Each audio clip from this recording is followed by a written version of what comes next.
Welcome to the Madison Miller Podcast. Today is Friday, July 10th, 2020. Big show today. We have to talk about the big decisions made by the ACC and the Big-10, although I discussed them yesterday on the show with my two guests. Another big-name MLB player opts out of the season. KBO results from this morning look ahead to the weekend. Soccer results in La Liga and Premier League and the MLS from yesterday. And we'll look ahead to today and the weekend. We'll go over the golf leaderboard. We'll recap yesterday's Xfinity Series race and preview and predict tonight's Xfinity race, Saturday night's Truck Series race, and the Cup Series race for Sunday at Kentucky. And I'll do my 2012 NHL ReDraft. All right, we'll start with the big decisions made by the Big-10 and the ACC. They both announced yesterday that they would be going to conference play only for fall sports, including football.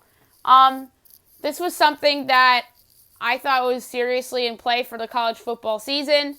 I said on the show yesterday with Dan Wheeler, once the Big-10 made the announcement, I made the prediction that the ACC would follow suit and that the SEC would go as normal because they can afford to have the non-con games, and I think the Big 12 will do some non-con games as well as the group of five. I think Pac-12 will go in the route of the Big 10 and the ACC.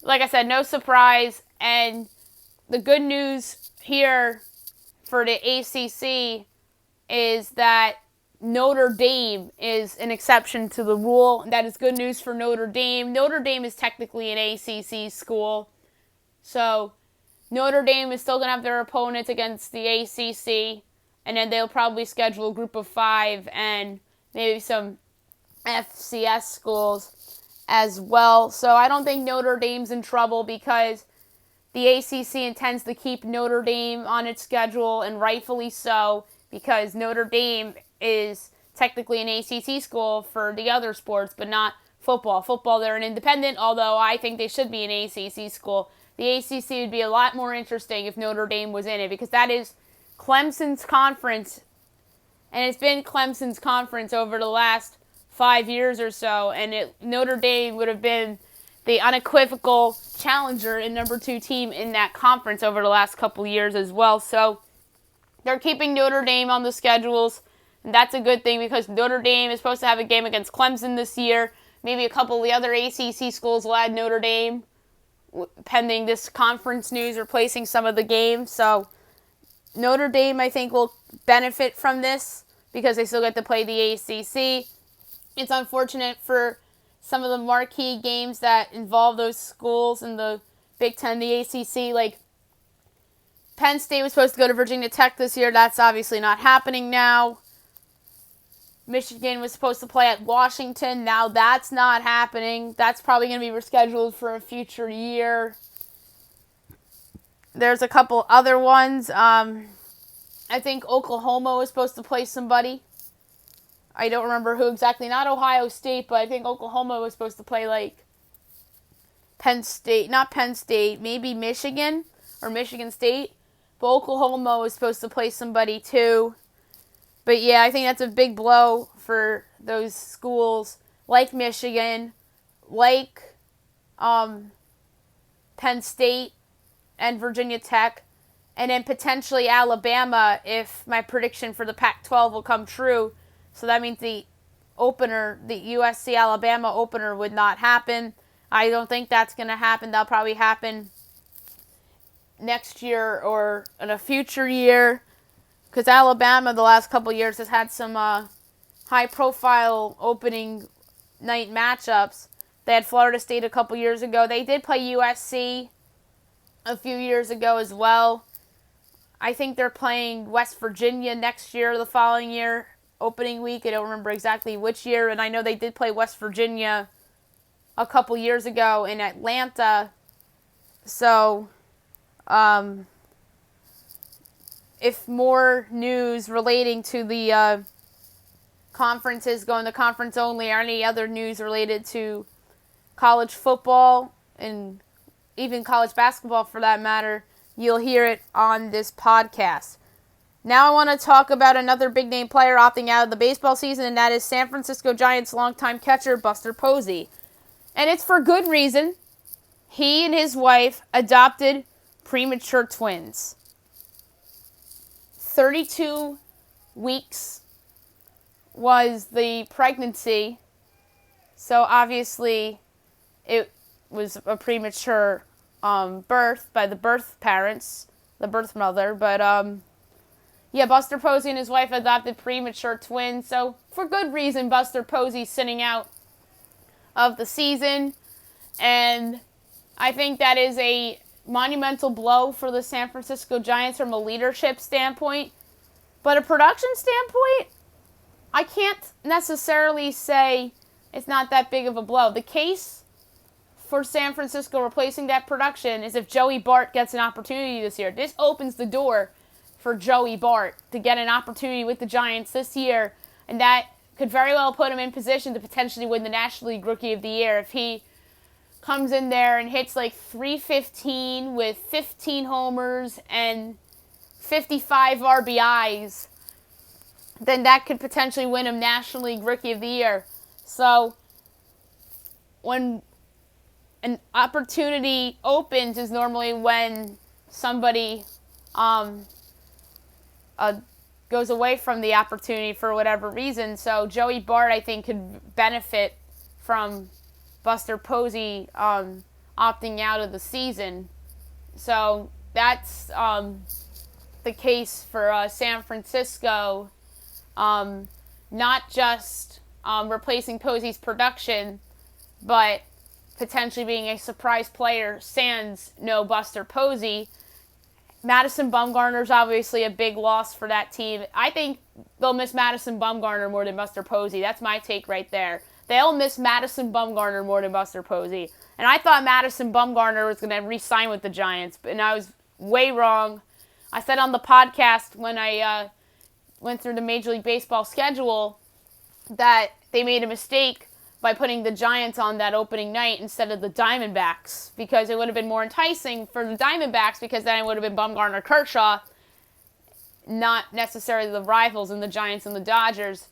And so I do think they'll miss Bumgarner more than Posey this year and down the road as well. Johnny Cueto's slated to be their ace, and Jeff Samardzija is still there as their number 2 guy for this year. They have Tyler Beede. They have some other interesting prospects as well. So I'm interested to see how it plays out. I don't think the Giants are going to be any good, and I think they're also a potential trade partner if they're bad again this year. And maybe their closer could be on the market, Tony Watson. I think Tony Watson's their closer. Yeah.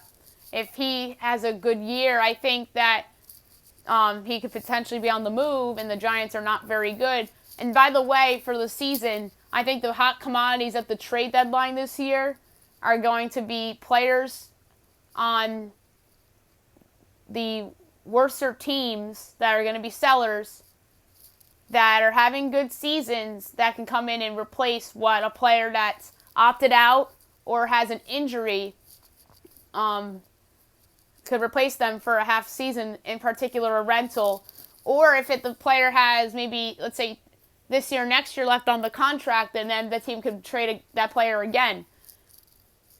So you've seen that happen before in sports where the players literally traded twice because they obviously cannot think they could re-sign him. So it's going to be interesting to see how the trade deadline plays out. But I do think that closers and relievers are going to be hot commodities at the trade deadline this year. I think that some players that are in contract years on teams that are sellers are going to be hot commodities as well. And obviously we'll get into more of this next week and the following week on the podcast as the season starts 13 days from now, amazingly enough. And speaking of baseball, we're going to talk about the KBO right now by going over the games from this morning and looking ahead to the weekend's games. So, without further ado, here we go.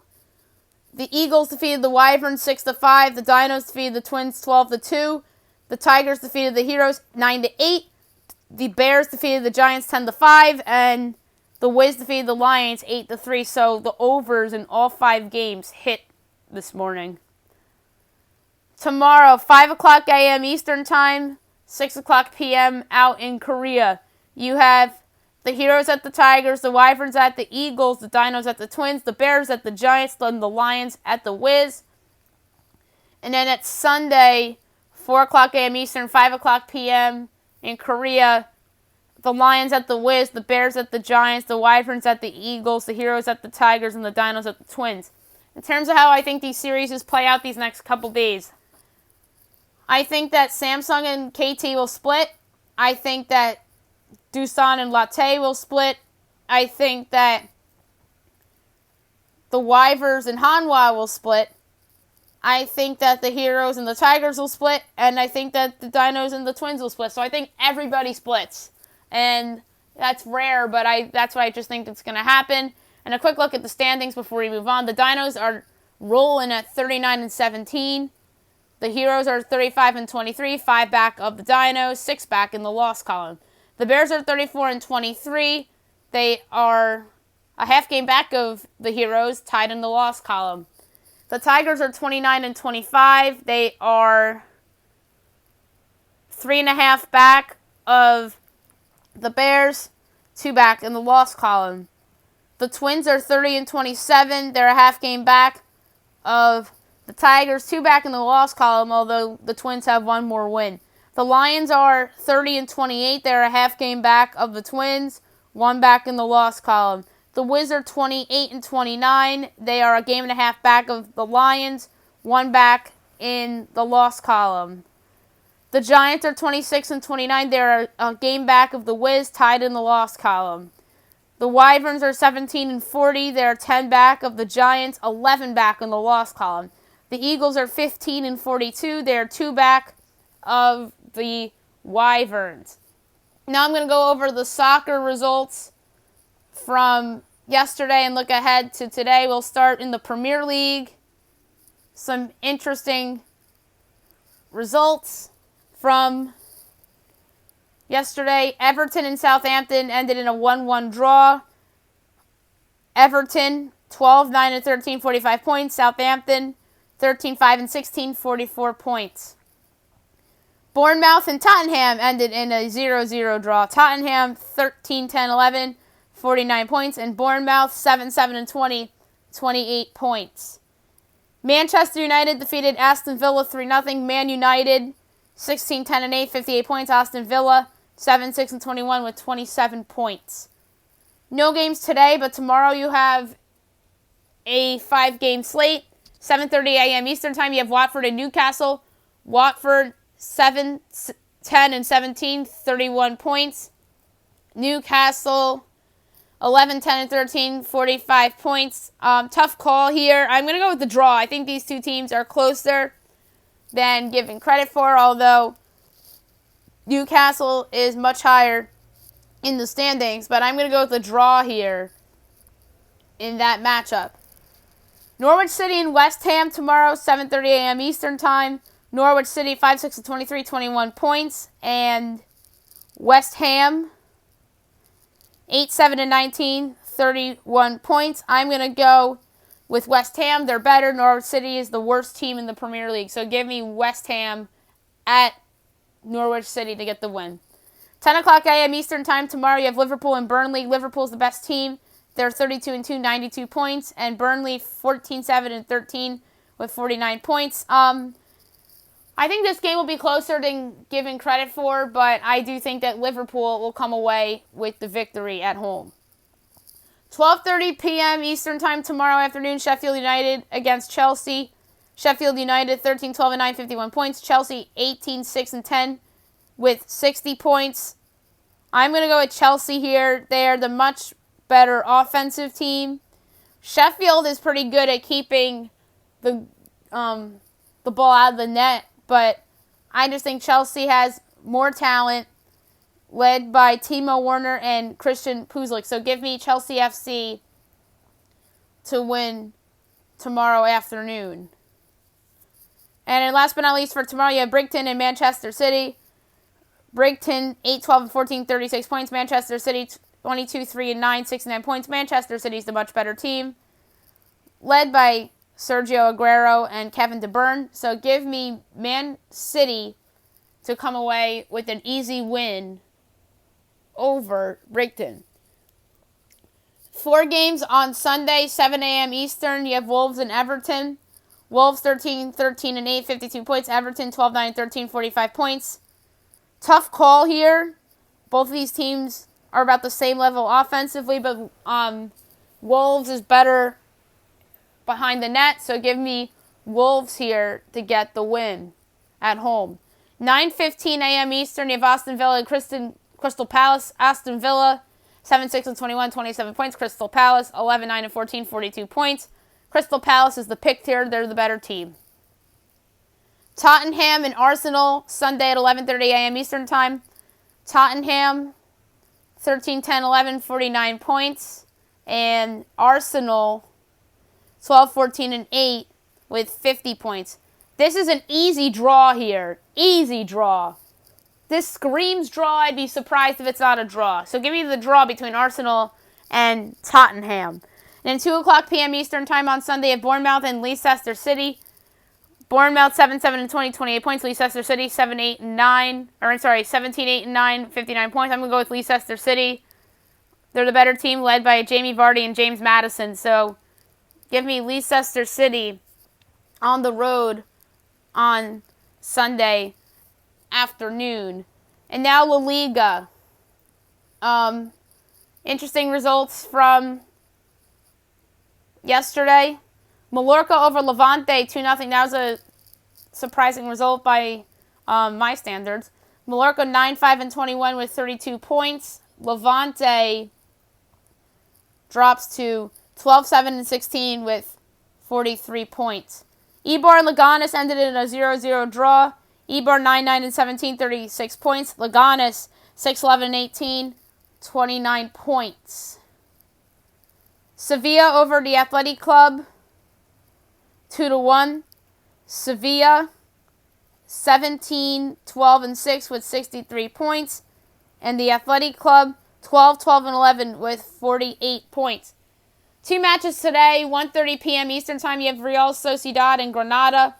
Real Sociedad 15-6-13, 51 points. And their opponent, Granada, 13-8-13 with 47 points. I'm going to go, this is a tough call here, I'm going to go with Real Sociedad. They're the better team and they're home. So give me Real Sociedad. I think that their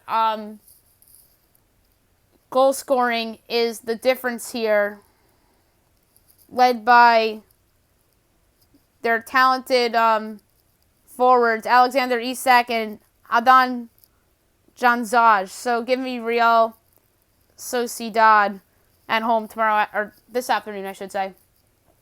Then you have Real Madrid hosting Alaves. Real Madrid, obviously the best team. 23-8-3, 77 points. Of Alaves, 9-8-17, 35 points. I'm going to go with Real Madrid here. They should win this by multiple goals. They're the better team and they're home. 3 games tomorrow, 11 a.m. Eastern Time. You have Osasuna and Celta Vigo. Osasuna 11-12-12, 45 points. Celta Vigo 7-15-13 with 36 points. This match, I am going to go with... this is hard. I'm going to go with Osasuna. Do I feel good about it? No, but they're home. So give me Osasuna tomorrow morning against Celta Vigo. Valladolid and Barcelona 1:30 p.m. tomorrow. Valladolid 8-15-12, 39 points. Barcelona 23-7-5, 76 points. Must-win game for Barcelona because Real Madrid will probably win today. So Barcelona is under a lot of pressure to come away with a win tomorrow on the road. So give me Barcelona tomorrow by multiple goals. And then 4 o'clock p.m. Eastern tomorrow afternoon, you have Atletico Madrid against Real Betis. Atletico Madrid 16-15-4, 63 points. Real Betis is their opponent. 10-11-14, 41 points. I'm going with Atletico Madrid. They're the better team. And Real Betis can score with Atletico Madrid, but Atletico Madrid is much better keeping the ball out of the opposing net. So keeping the ball out of their own net, I should say. So Atletico Madrid at home should be able to get it done. 4 games on Sunday, 8 o'clock a.m. Eastern Time. You have Espanyol and Eibar. Espanyol 5-9-21 24 points. Eibar 9-9-17 36 points. I'm going to go with the draw here. Do I feel good about it? No, this just screams 1-1 draw for me. 11 a.m. Eastern Time on Sunday, Levante and the Athletic Club. Levante 12-7-16 43 points. The Athletic Club 12-11 48 points. I am going to go with another draw here. Do I feel good about it? No. 1:30 p.m. on Sunday, Leganés and Valencia. Leganés 6-11 and 18 points. And Valencia 13-11 50 points. I'm going with Valencia. They're just a better team. Do I think this game's going to be competitive? Yes. But Valencia is just more talented. Then 4 o'clock p.m. Eastern Time on Sunday of Sevilla and Mallorca. Sevilla 7-12 and 63 points. Mallorca 9-5 and 21 32 points. Sevilla's the easy pick here. Mallorca will have a letdown after their win the other day. So give me Sevilla at home on Sunday afternoon. Now I'm going to talk about the MLS is Back tournament. It's been fun so far. We have a result from yesterday. The New England Revolution defeated the Montreal Impact 1-0. The lone goal was scored in the 56th minute by Gustavo Bou, who is one of their better players.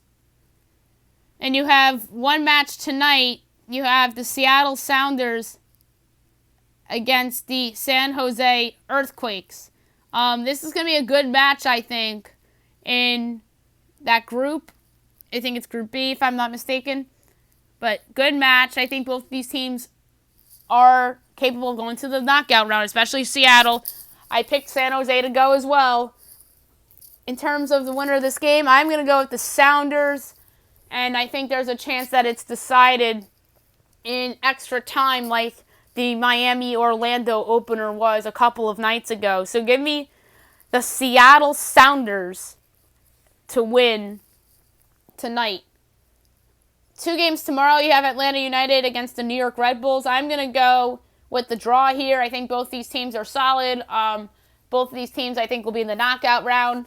So give me Atlanta United and New York Red Bulls to draw tomorrow night. Cincinnati and Columbus tomorrow at 10:30 p.m. Eastern Time.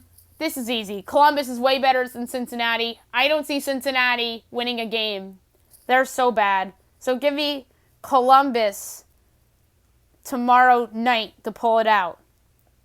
And then 3 games on Sunday, 9 a.m. Eastern. You have Toronto FC and DC United. Toronto FC is the much better team.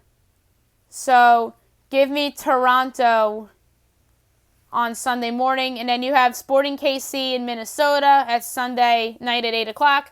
Sporting KC, I like to advance or win that game. And then a sneaky good game on Sunday night, 10:30 p.m. Eastern Time. You have Real Salt Lake against the Colorado Rapids. Give me the Colorado Rapids. That's my surprise pick to win that group. I believe that's Group D, if I'm not mistaken. So give me Colorado to win on Sunday night. And I think that would be considered an upset. I won't be shocked if Real Salt Lake is a favorite. But I would expect Real Salt Lake to be a favorite. But I'm going to go with the surprise of Colorado to win that match and to win that group as well. Now I'm going to go over the golf leaderboard as of right now in the Workday Charity Open. Your leader right now with a total of a -11, Colin Morikawa. Second place right now with a score of a -8, Ian Poulter. Ian Poulter has been playing very well over the past couple of weeks. In the tie for third place Adam Hadwin, who will tee off shortly. Ryan Werenski, or Richie Werenski. Roger Sloan, and Sam Burns. Tied for 7th, Hideki Matsuyama, Nick Taylor, and Zach Johnson. A big tie for 10th, you have Justin Thomas, who is the favorite to win this, Pat Perez, Louis Utsian, Tim Wilkinson, Keegan Bradley, Cameron Champ, Patrick Reed, Grammy McDowell, Joachim Newman, and Chase Seffert. In the tie for 20th, all with the score of the -3. By the way, the 10th place tie is a score of a -4 throughout the tournament. In the big tie for 20th, you have Shane Lowry, Matt Kuchar, Matt Jones, Hudson Swafford, Brendan Steele, Victor Hovland, Jason Day, Xander Schauffele, Steve Stricker, Jason Dunfer, Rory Sabatini, Peter Mawanti, Sepp Straka, Patrick Cantlay, C.T. Pan, Andrew Putnam, and Russell Henley. In the big tie for 38th, among the notables, Mackenzie Hughes, Sam Ryder, Ricky Fowler, Phil Mickelson, Jordan Spieth, all the score of the -2, by the way. Ryan Armour. In the tie for 55th, all with the overall score of a -1, Harold Varner III, Matthew Fitzpatrick, Carlos Ortiz, Max Homa, Sungjae Im, Aaron Wise, Adam Schenk, Brian Gay, and Kyle Stanley. Among those in the even, tied for 74th, Scotty Scheffler, Michael Kim, John Rahm, Michael Thompson. Among those in the tie for 88th with a 1 over, Gary Woodland, Jonathan Bird, J.J. Spawn, Chris Kirk, Dennis McCarthy, Patrick Rogers, No Seng Yul, Matt Wallace. Among those tied for 105th with a score of +2, 2 over, Brooks Koepka, Justin Rose, Robbie Shelton, Fabian Gomez, Lanto Griffin. Among those tied for 119th with a 3 over, Jamie Lovemark, Andrew Landry, Luke Donald. A small tie for 130th, all with the score of a +4, Danny Lee involved there. Tied for 136 with a score of +5. There's a couple of them in there. Tied for 142nd with a +6. Bubba Watson's among those in the 7 over tie for 144th place. And J.B. Holmes withdrew from the tournament. And in 154th place, you had Ryan Palmer. So there's your golf update, and we'll recap all the results from the Workday Charity Open on Monday's podcast. Now we'll do NASCAR, go over the results in last night's Xfinity race, which was an interesting finish, to say the least. Your winner for this race was Austin Cindric, which was a good win for him. I believe it was his first win at Kentucky, maybe his first win overall. So that was really good for him. Second place, Riley Herbst. Third place, Ross Chasen. Fourth place, Chase Briscoe. Fifth, Anthony Alfredo. Sixth, Michael Annett. Seventh, Justin Haley. Eighth, Kyle Weatherman. Ninth, Ryan Sieg. 10th, Brett Moffitt. 11th, Noah Gragson. 12th, Jeremy Clements. 13th, Joe Graff Jr. 14th, Jesse Little. 15th, Matt Snyder. 16th, Chad Fincham. 17th, Harrison Burton. 18th, BJ McLeod. 19th, Ronnie Bassett Jr. 20th, Justin Allgaier. 21st, Timmy Hill. 22nd, Bailey Curley. 23rd, Vinnie Miller. 24th, Alex Labe. 25th, Cody Vanderwall. 26th, Josh Williams. 27th, Brandon Brown. 28th, Mason Massey. 29th, Jeffrey Earnhardt. 30th, Matt Mills. 31st, Garrett Smithley. 32nd, Colby Howard. 33rd, Tommy Joe Martins. 34th, Jeb Burton. 35th, Stephen And 36th, Brandon Jones. There's a race tonight at Kentucky as well, which is the second half of their doubleheader for the Xfinity race. Trying to find a possible starting lineup for tonight. I guess it didn't come out. But I have a pick, and this is somebody that's been racing very well over the last couple weeks. Justin Haley. Justin Haley is racing very well right now, and I think he's going to go out and win. He finished second last week when they were on the road course in Indianapolis.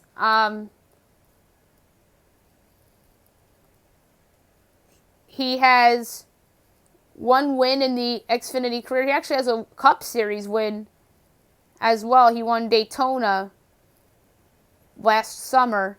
And then his Xfinity win was this year at Talladega. So I think that Justin Haley will come out and win here for the second time this season. So give me Justin Haley to win the Xfinity race tonight. Starting lineup for tomorrow night's Truck Series race at Kentucky. You have Brent Moffitt and Zane Smith, Tyler Ankerman, Christian X, Austin Hill, Ben Rhodes, Grant Effinger, Sheldon Creed, Todd Gilliland, Chandler Smith, Johnny Sauter, Stuart Friesen, Raphael Lesser, Matt Crafton, Natalie Decker, Ty Majeski, Derek Kraus, Ryan Truex, Chase Purdy, Cody Rohrbach, Tanner Gray, Corbin Forrester, Angela Ruck, Bryant Barnhill, Tate Fugelman, Tyler Hill, Austin Wayne Self, Jordan Anderson, Spencer Boyd, Corey Roper, Spencer Davis, Brendan Poole, Clay Greenfield, Tim Veens, Jennifer Jo Cobb, Ray Cicerelli, Parker Kligerman and Norm Benning, Dawson Cram, and Trey Hutchins III. In terms of a pick, I'm going to go with Johnny Sauter. I don't feel good about it, but he's somebody that's been racing very well recently. I considered Austin Hill. I also considered Zane Smith. But I'm going to go with Johnny Sauter to win tomorrow night's race in Kentucky. And last but not least, the Cup Series starting lineup for Sunday at Kentucky. Kyle Busch, Joey Logano, Kevin Harvick, Garrett Amarola, Alec Bowman, Brad Keselowski, Kurt Busch, Chase Elliott, Martin Truex Jr., Matt DiBenedetto, Ryan Blaney, Denny Hamlin, Chris Buescher, Ricky Stenhouse Jr., Clint Boyer, Eric Jones, Matt Kenseth, Bubba Wallace, Austin Dillon, Jimmy Johnson, William Byron, John Hunter Nemechek, Ryan Newman, Tyler Riddick, Garrett Smithley, Josh Billick, Corey LaJoie, Quinn Houff, Cole Custer, Michael McDowell, Brendan Poole, Ryan Preece, Ty Dillon, Chris Bell, Joey Gase, JJ Yeley, Daniel Suarez, and Timmy Hill. And good for Jimmy Johnson that he's back after testing positive for COVID. So he had 2 negative tests in a row. He's back this week, so good for him. But my pick, Chase Elliott. I think Chase Elliott is undervalued on the board. He's 8-1. I think the favorite was Kevin Harvick, who is obviously starting in the second row. Eric Amarola has been somebody that's been racing very well lately. A couple top 5 finishes in a row. But I'm going to go with Chase Elliott. I feel like that he has the goods to succeed at this track. Brad Keselowski's won a couple times at this course over the last couple years. And that's who Dan Wheeler decided to pick for the race on Sunday. But I'm going to go against him, and I'm going to go with Chase Elliott to win at Kentucky. 8-1. And last but not least, I'm going to do my 2012 NHL redraft. The 2012 draft was weird. A lot of hidden talent towards the later rounds in the draft. And this is going to be an interesting one that people will find interesting for sure. Number 1, the Edmonton Oilers. I have them selecting Andrei Vasilevsky. Yes, Andrei Vasilevsky, the starting goaltender of the Tampa Bay Lightning. The case for Vasilevsky is that at the time they needed goaltending. They already had Taylor Hall and Ryan Nugent-Hopkins at the time. A big need for them was behind the net. So they go with Vasilevsky, and let's say he's there in 2016. Maybe they still have Connor McDavid. So could you imagine a foundation of Connor McDavid, Andre Vasilevsky, Ryan Nugent-Hopkins? Maybe they still do the Taylor Hall trade. And Leon Draisaitl. That is a really solid foundation. And goaltending has been their bugaboo over the last decade or so. So Vasilevsky, I think, was worthy of this number one spot. And obviously Vasilevsky is somebody that was an all NHL first team player and is somebody that I think is still going to be good for the next couple of years. And instead they went with Nail Yakupov, who was a major bust. The Blue Jackets at number 2 go with Philip Forsberg. So Philip Forsberg goes to Columbus. He would have been a really good, perhaps, top-line forward for them.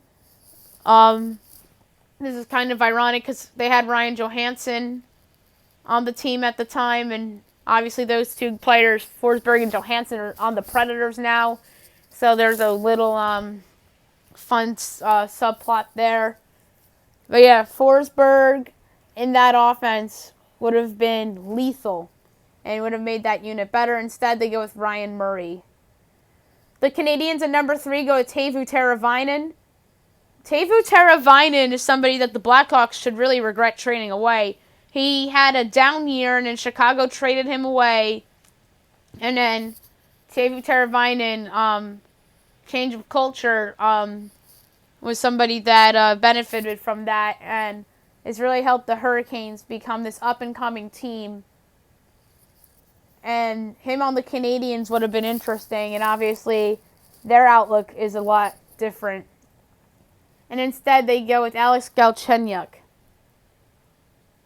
The Islanders at number 4 go with Connor Hellebuck. The Islanders at the time still had Rick DiPietro under center in the net, and DiPietro was somebody that was very injury-prone the later half of his career.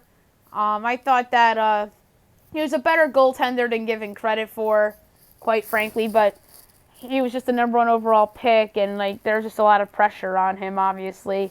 And so the Islanders here look to the future, and Connor Hellebuck, if they had him in net, boy, things would be different for that franchise right now. And instead they went with Griffin Reinhart. And maybe John Tavares is still an Islander if they had Connor Hellebuck. The Maple Leafs at number 5 go with Thomas Hertl. Thomas Hertl is a really good player. He had his best year last season, but he's certainly a really good player. Maybe Austin Matthews isn't a Maple Leaf if he's there, but you never know. Lottery luck and whatnot. So, Hertl, obviously, that's a what if there. Maybe they have him and Nylander, and maybe they're better before Austin Matthews shows up, and maybe Matthews isn't a Leaf. So there's a lot of what ifs here, and Hertl would have been a good top 6 guy on Toronto. And instead, the Maple Leafs went with Morgan Rielly, which was obviously a solid choice. The Ducks at number 6 go with Morgan Rielly. So Morgan Rielly falls 1 spot to 6. Morgan Rielly's a really good offensive defenseman. He was having a down year this year, but he's good. He's still very good. And he's somebody that would have been a good offensive defenseman for the Anaheim Ducks as well, with Cam Fowler and them there. And instead they went with Hampus Lindholm, which we'll get to in a couple minutes. The Wild at number 7 go with Shane Gostisbehere. Shane Gostisbehere is very interesting. He had that career year at Philly. He really emerged as an offensive defenseman. He hasn't made an all-star team yet, but he's still a solid offensive defenseman. It could have been him and Ryan Sutter there. And instead the Wild went with Matthew Dumba, who we will get to. The Penguins at 8 go with Hampus Lindholm. So Lindholm drops 2 spots. The Penguins obviously got this pick in the Jordan Staal trade as they trade away Jordan Staal to Carolina. Lindholm is a really good two-way defenseman. Helped the Ducks go to the conference finals a couple of years ago.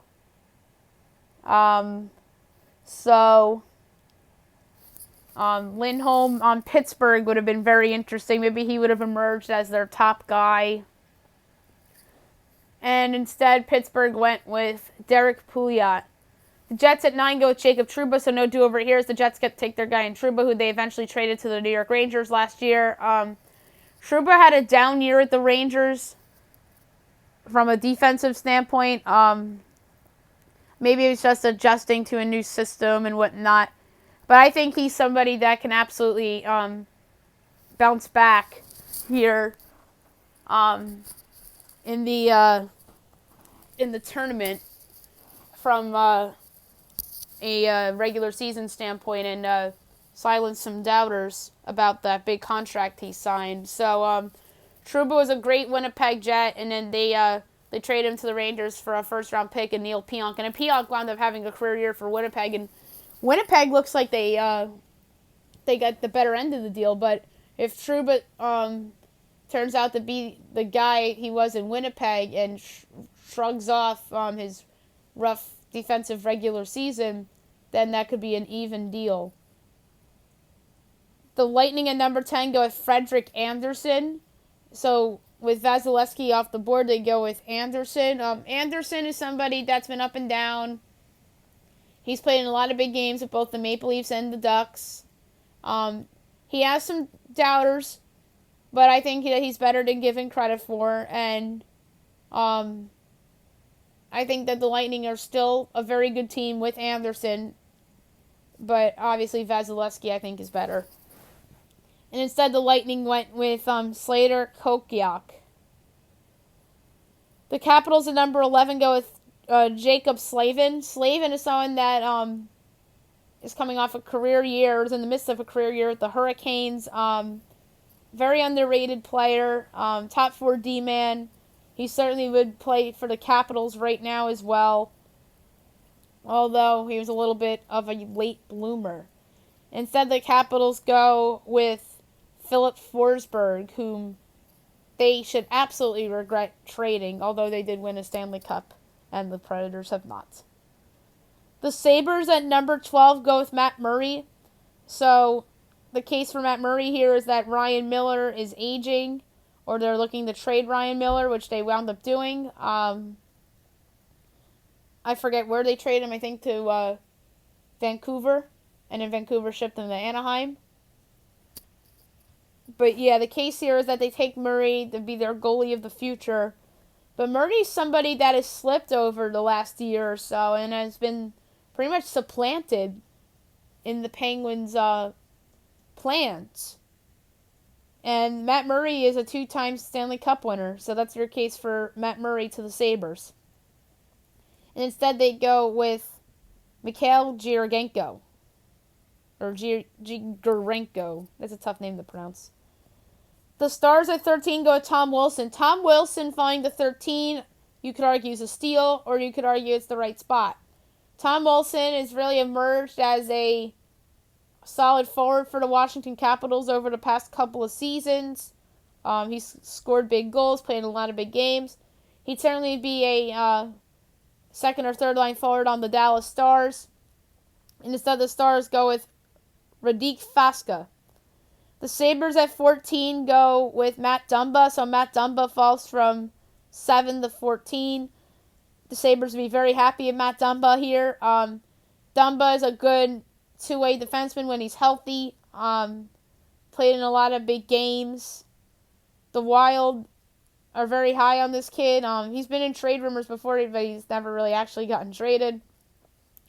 And I think that he can potentially get better, and he would certainly would have been a good building block for Buffalo. And instead they went with Zemgus Girgensons, who made an all-star team, but really only had one good year. The Senators at 15 go with Alex Galchenyuk, so Galchenyuk falls from 3 to 15. Galchenyuk's a very polarizing player. He's somebody that's been traded so many times. He got traded from Montreal to Arizona to Pittsburgh to Minnesota. So he's been traded 3 times.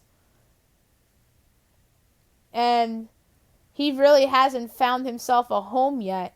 And he has all this talent, but the 3 teams that traded him away have, I think, all been frustrated with him and their fan bases, especially Montreal's. But yeah, maybe Galchenyuk would have been better off in Ottawa with Erik Karlsson, and he would have been on some of those teams. Maybe he catches on that Ottawa team that made the conference finals in 2017 inexplicably. But yeah, Galchenyuk's very interesting, and obviously gets picked in this redraft with the first choice outside of the lottery. And instead, the Senators go with Cody Ceci. The Capitals at 16 go with Erik Gustafsson. So with Tom Wilson off the board, they go with Gustafsson. Gustafsson is someone that had a career year at the Blackhawks last year. And then that obviously got him and his trade value to rise within the hockey world, and they trade him to the Flames. Gustafsson is not as good as he was in 18-19, but he's not as disappointing per se as he was in 19-20, somewhere in the middle. But he's a good player, good offensive defenseman. And so the Capitals in this redraft come away with Erik Gustafsson and Jacob Slavin for their defense. So that's interesting. And then obviously they have John Carlson there as well. So a lot of good offensive defensemen for the Caps coming out of this redraft. And instead, the Capitals go, as I mentioned, with Tom Wilson. The Sharks at 17 go with Colin Miller. So Colin Miller comes off the board here. Colin Miller obviously was on the Vegas Golden Knights team that made the final. Now is on Buffalo. I remember he got suspended a couple years ago because of a drug use or whatever. But he's a solid defenseman. I think he's a little better than given credit for. Maybe he's their second pairing defenseman.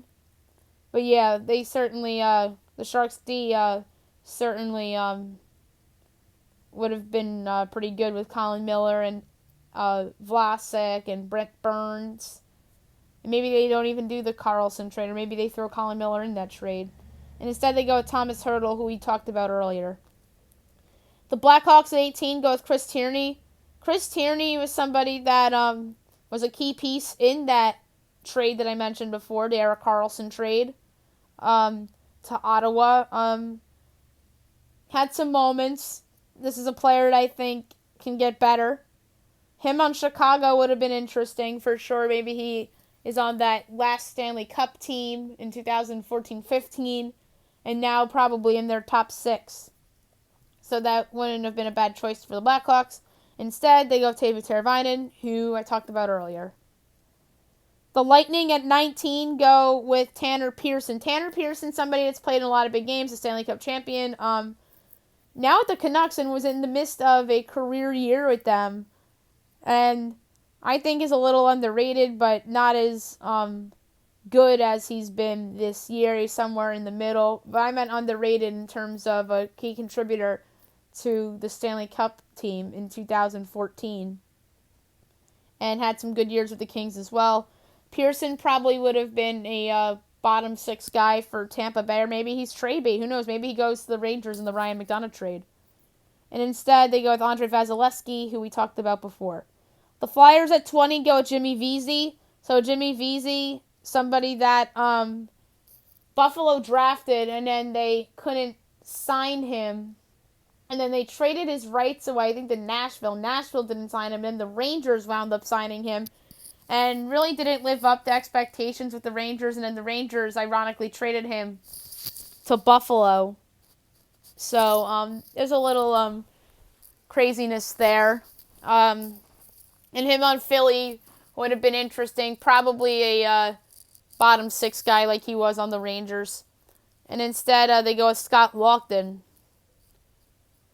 The Flames at 21 go with Joonas Korpisalo, who was an all-star for the Columbus Blue Jackets this past season. Did a solid job replacing Andre Sergei Bobrovsky. But now the Blue Jackets have a little dilemma. They have Joonas Korpisalo and they have Elvis Merklins. And I think that they like Elvis Merklins better. I think that Joonas Korpisalo is somebody that's absolutely trade bait for the summer. There's a couple of these teams that have some goalie dilemmas. The Rangers, in a weird way, Pittsburgh, and Columbus, and heck, even the Islanders in a weird way, and have some guys that are perceived to be the future, and then guys that they could potentially trade away. We'll talk about that when I have John Buchacross on, perhaps in probably 2 weeks from now, maybe 3 weeks from now, as we'll obviously preview the restart of the hockey season. But that's a conversation I will save for him. So yeah, Joonas Korpisalo would have been a great fit on Calgary. He's better than Mike Smith, and if he was in net for the Flames, performing up to that all-star capability, then that's a team that could have potentially been a Stanley Cup contender. And instead, the Flames go with Mark Jankowski. The Penguins at 22 go with Brady Shea. Brady Shea is somebody that was a frustrating player to watch in a weird way because some people felt that he didn't live up to expectations. The Rangers traded him away because they had a first-round pick sitting there, so they decided to trade him away to Carolina. That trade could very well work out for Carolina, could bite them in the ass depending on how they do in this qualifying round with the Rangers because of that pick. But Brady Shea would have been fine on Pittsburgh, so Pittsburgh comes away with Hampus Lindholm and Brady Shea, and those two guys certainly would be in Pittsburgh's top 6 right now. And instead, Pittsburgh gets Ali Mata, which obviously was not a bad choice. The Panthers at 23 go with Scott Logden. So Scott Logden falls from 20 to 23. Logden was somebody that was having a good season with the Flyers this year. Bottom 6 guy. Probably still a bottom 6 guy with the Panthers. And instead, the Panthers go with Mike Matheson. The Bruins at 24 go with Ali Mata. So Ali Mata falls 2 spots. Ali Mata was a big contributor for Pittsburgh's Stanley Cup teams in 2016 and 17. Then they trade him to the Blackhawks last summer. And Ali Mata on the Bruins would have been very interesting, probably a top 4 D-man on that team. And obviously their defense is loaded. So Ali Mata could have very well been a top 4 guy on Boston or maybe traded. Instead, Boston goes with Malcolm Subban. The Blues at 25 go with Oscar Sundqvist. This is kind of ironic because Oscar Sundqvist is on the Blues right now, and he's somebody that has really come into his own since joining the Blues and was a part of that Stanley Cup team and was having a nice year this year for them. Instead, the Blues go with Jordan Schmaltz. The Canucks at 26 go with Mike Matheson. So Mike Matheson falls 3 spots to Vancouver. Probably a borderline top 4 D-man for them. Maybe a third-line D-man for them. And he's somebody that the Panthers like. And instead, Vancouver goes with Brendan Gaunce. The Coyotes at 27 go with Damon Severson. Somebody that's been a solid defenseman on the Devils over the last couple of years. He would have been fine as a top 4 guy on the Coyotes as well. Instead, they go with Henrik Samuelsson. The Rangers at 28 go with Brock McGinn. Brock McGinn was having a nice season for Carolina. And McGinn, bottom 6 guy, having a career year for the Canes. He probably would have been a bottom 6 guy, penalty killer for the Rangers as well. Or maybe they would have traded him, who knows.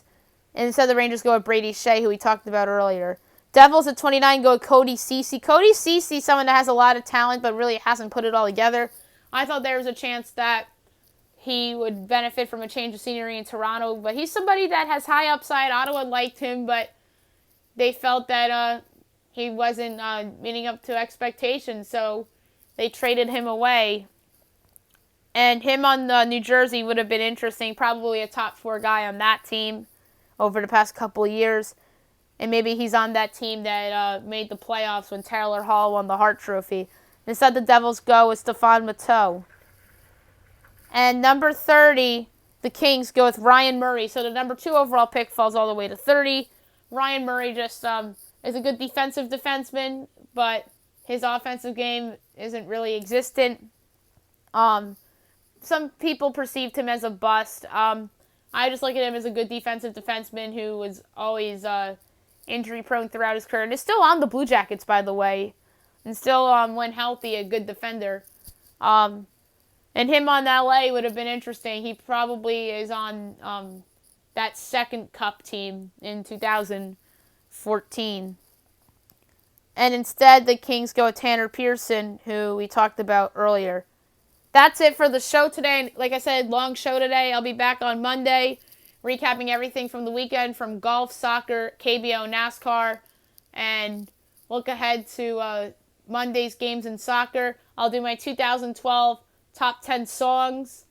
I am also going to be having some guests on next week, maybe a week from today, Jeff Burns, to preview the Haskell horse race down at Monmouth Park and make some predictions for the baseball season.